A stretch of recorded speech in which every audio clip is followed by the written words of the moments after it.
అంబేద్కర్ కోనసీమ జిల్లా మల్కీపురం మండలం రామరాజులంక గ్రామంలో మంచినీటి సమస్య తీర్చాలంటూ మహిళలు ఆందోళన చేశారు.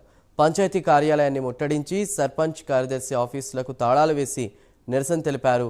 2 నెలల క్రితం గ్రామ సభలో గ్రామ శివారు ప్రాంతాల్లోని మంచినీటి సమస్య పరిష్కరిస్తామని సర్పంచ్ పాలకవర్గం హామీ ఇచ్చి ఇంతవరకు పరిష్కరించకపోవడంతో మహిళలు ఆగ్రహానికి లోనై పంచాయతీ ముందు నిరసన చేపట్టారు. ఈ నిరసనలో వందలాదిగా మహిళలు పాల్గొన్నారు. ఇక్కడికి రావడం జరిగింది. 2 నెలల క్రితం గ్రామ పంచాయతీ గ్రామ సభ జరిగినప్పుడు వాటర్ గురించి అడిగితే 5 రోజుల్లో మీకు పరిష్కారం చేస్తామని చెప్పి మహిళలందరూ వచ్చి అడిగితే 5 రోజుల్లో చేస్తా ఉన్నారు. ఇప్పటికి సుమారు 2 నెలలు వస్తుంది.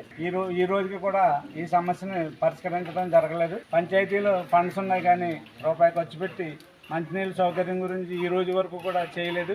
దాని మీద మహిళలు ఇబ్బంది పడి కిలోమీటర్ దూరం వెళ్ళి నీళ్లు తెచ్చుకోవాల్సిన పరిస్థితి వస్తుంది. ఆడవారు తెచ్చుకోలేని స్థితిలో ఉంటే మగవారు చేపల దగ్గరికి వెళ్ళి నీళ్లు పట్టుకునే దుస్థితి గ్రామంలో ఉంది. 15th ఫైనాన్స్ లో 20 లక్షల సుమారు డబ్బు నిల్వ ఉంది అని గ్రామ సభలో చెప్పారు. 20 రూపాయలు కూడా తీసి ఖర్చు పెట్టకుండా జనాన్ని ఇబ్బంది పెడుతున్నారని చెప్పి ఈ రోజున మహిళలందరూ కూడా పంచాయతీ దగ్గర రావడం జరిగింది.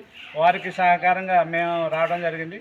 పంచాయతీ సెక్రటరీ కానీ సర్పంచ్ గారు కానీ ఈ విషయాన్ని ఈ రోజు వరకు పట్టించుకోకపోవడం మహిళలు ఆందోళన చెంది పంచాయతీ దగ్గర రావడం, పంచాయతీకి సంబంధించిన సిబ్బంది ఎవరూ లేరు. ఫోన్ చేయగా సిబ్బంది రావడం జరిగింది.